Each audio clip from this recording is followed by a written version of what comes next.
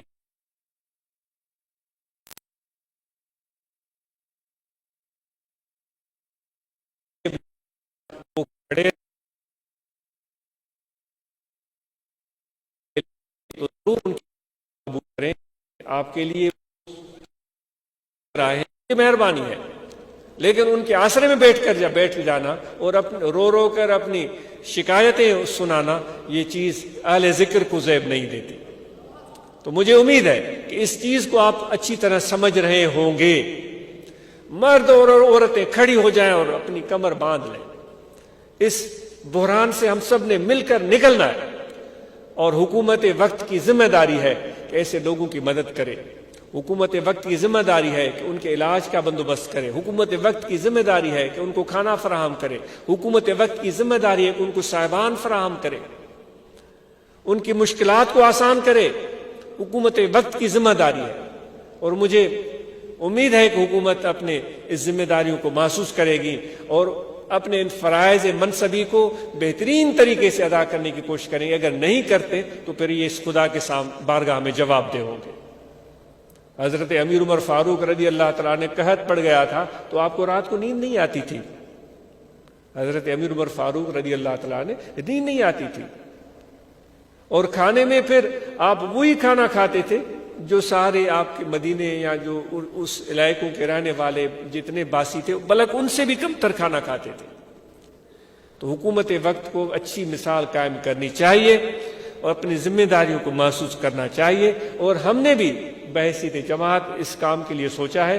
تو بھئی آپ نے باتیں بہت سوچ لیں، جماعت اصلاح المسلمین، روحانی طلبہ جماعت، جمعیت علماء طاہریہ، آپ نے باتیں بہت سوچ لی۔ اب میدان عمل میں اترو اور کچھ دکھاؤ کام۔ ان لوگوں کی کیا مدد کر سکتے ہو؟ دکھاؤ کام۔ اور جنہوں نے پہلے اس معاملے میں قدم آگے بڑھا کر ان کی خدمت کی ہے، ان کو آفرین ہو، ان کو آفرین ہو، ان کو شاباش ہو، ان کے لیے بھی ڈھیر ساری دعائیں کہ اللہ تعالیٰ آپ کو اس کا اجر عظیم عطا فرمائے۔ یہاں یہ جو ایک جماعت کا سلسلہ ہے، جو ایک طریقت ہے، یہ مثل ایک زنجیر کے ہے، جو ایک خوبصورت زنجیر ہوتی ہے نا سونے کی، نیکلس، ایک ہار، اس میں چھوٹی چھوٹی خوبصورت نفیس نفیس باریک باریک کڑیاں ہوتی ہیں۔ وہ کڑیاں کڑیوں سے جڑتی ہیں، اور وہ کڑیوں سے جڑتے جڑتے پھر ان میں ہیرے جڑتے ہیں، ان میں موتی جڑتے ہیں، ان میں لال اور یاقوت جڑتے ہیں، اور پھر وہ نیکلس اتنا حسین بن جاتا ہے کہ دیکھنے والے کی آنکھیں کھیرا رہ جاتی ہیں کہ واہ کیا چیز ہے۔ جب اتنا حسین نیکلس بنا ہے تو وہ چھوٹی چھوٹی زنجیروں سے جوڑا گیا ہے، وہ جب جڑ گئی ہیں تب ان کے اندر ہیرے، یاقوت، موتی، ڈائمنڈ وہ ڈال دیے گئے ہیں، ورنہ تو اس میں کبھی بھی نہیں ڈلتے۔ اب ڈال دیے گئے ہیں تو اب اس کا مقام کیا ہے؟ محبوب کی گردن، محبوب کی گردن، اس میں وہ محبوب کی گردن میں وہ آ جاتا ہے تو سبحان اللہ کیا خوبصورت نظارہ ہوتا ہے۔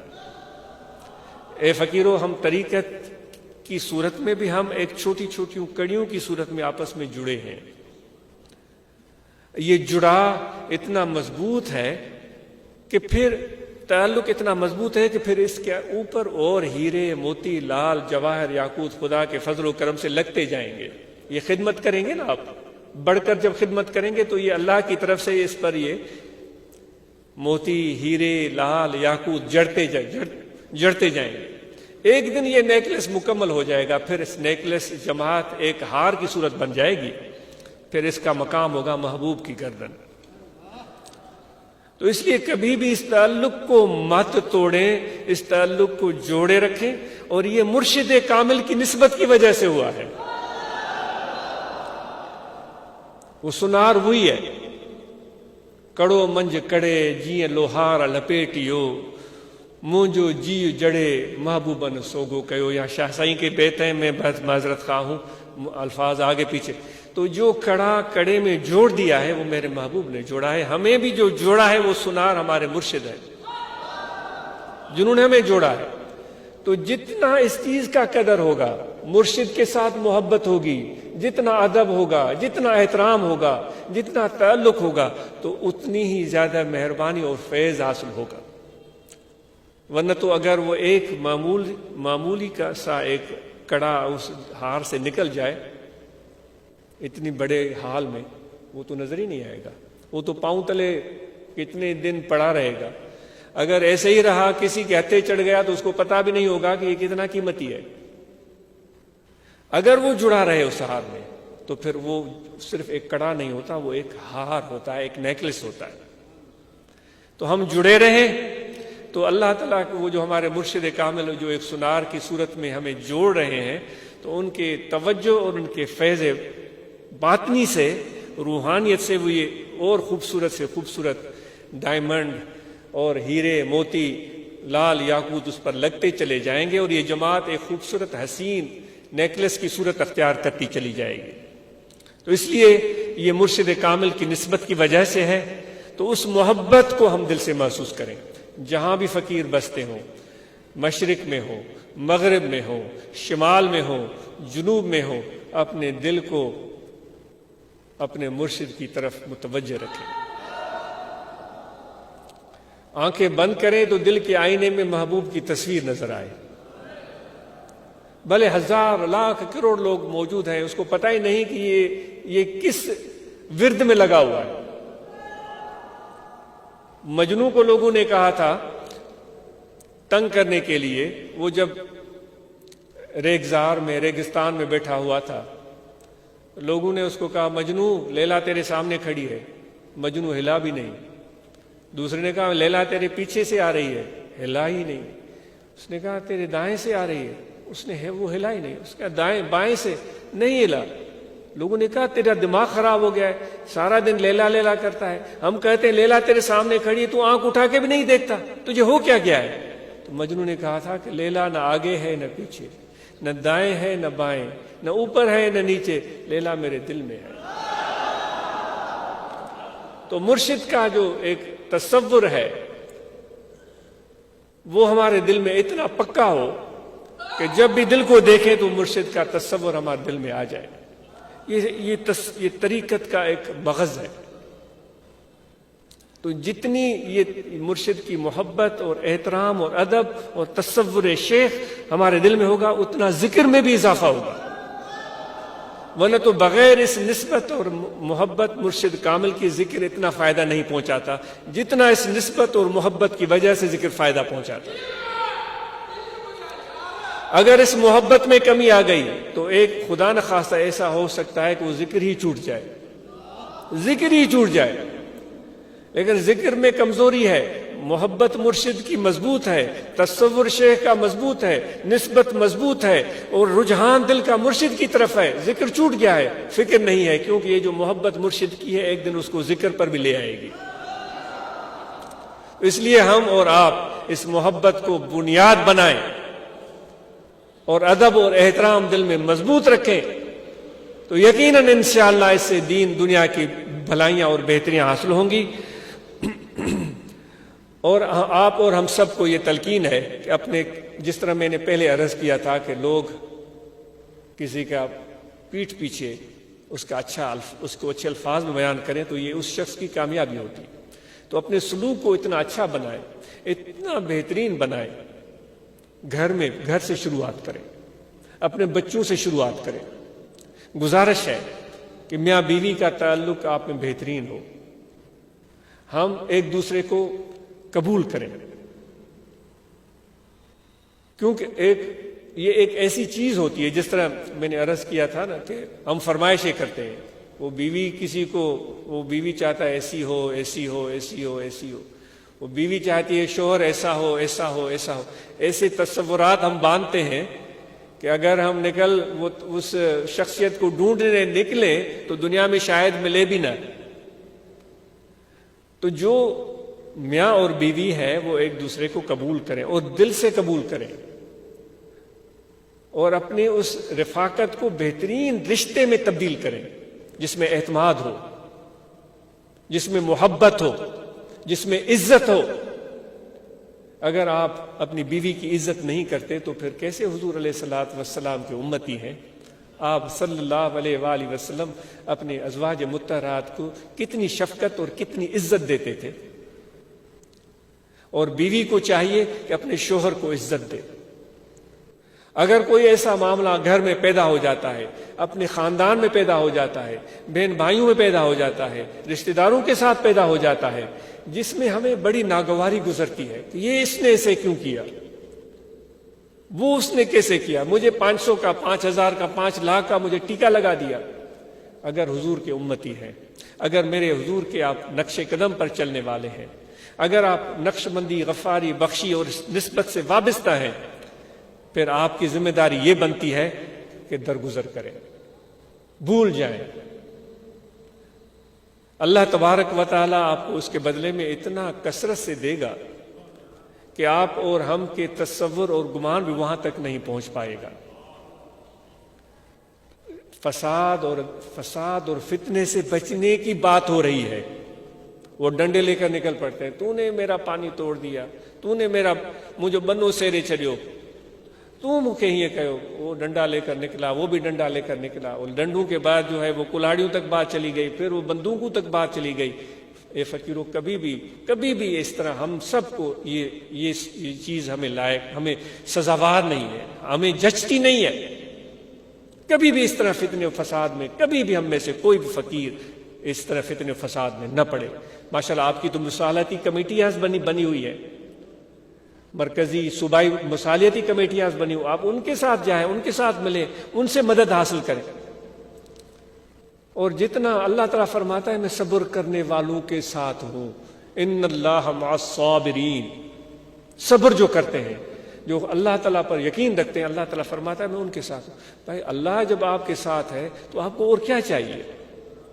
وہ عورت تھی نے جب بادشاہ خوش ہوا تھا، اس نے کہا جو کچھ بھی مجھ سے مانگو کہ میں تمہیں دے دوں گا. تو لوگ آئے، کسی نے کہا کہ مجھے 10,000 چاہیے، کسی نے کہا مجھے 10 جریب چاہیے، کسی نے کہا کہ مجھے گھر چاہیے، کسی نے کہا مجھے جاگیر چاہیے. بادشاہ دیتا چلا گیا. اس دن کو وہ بڑے خوش تھا. ایک بوڑھی خاتون آئی، اس نے کہا میرا بھی سوال ہے. بادشاہ نے کہا بھائی تجھے کیا چاہیے؟ سوچ رہا تھا وہ 10-12 لاکھ مانگ لے گی اور کیا مانگی. بھائی میرا سوال آپ کو سننا پڑے گا، وہ اپنے وعدے کو نبھانا پڑے گا. اس نے ہاں میں تجھ سے شادی کرنا چاہتی ہوں. سارے لوگ ہنسنے لگے، یہ بڑھیا جو ہے سٹیا گئی ہے، پاگل ہے، یہ شادی کر کے اس بڑھاپے میں کیا کرے گی.